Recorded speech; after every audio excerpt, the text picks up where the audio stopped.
นี่เป๊กขังไก่เนอะเป๊กขังไก่บวชเต๋อ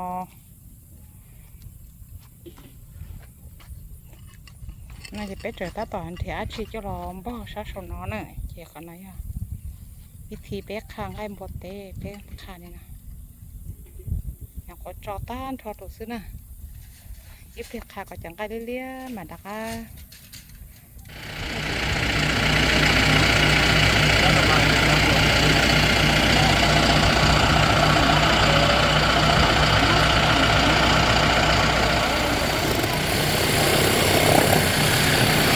ก็มีตรงนั้น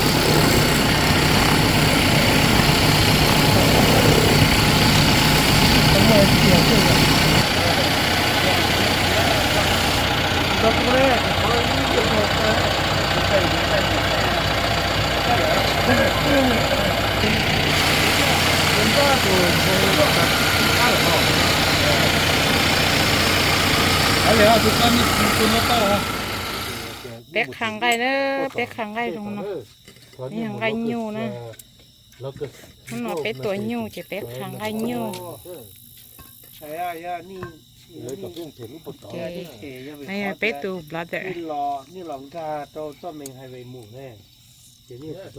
ตัวมาเป็ดขังไก่ตรงนั้นจะโตโหแล้วจะรอจะรอchị nói nè tôi nè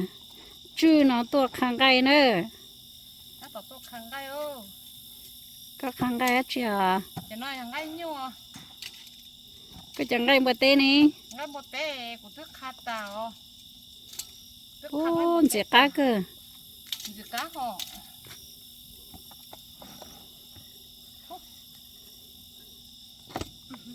có chẳng gai hai cơ giò อย่างไก่ลุงกูคือเรียนเนอะ ô này chẳng gai có chỉ giò tụ lu lu này này theo bún nó ก็ á คือเจ้าตัวลูกเป๊ะเว้ยที่ปูปูเราชดตุ่นนอนใช่ไหม wow hay tiệt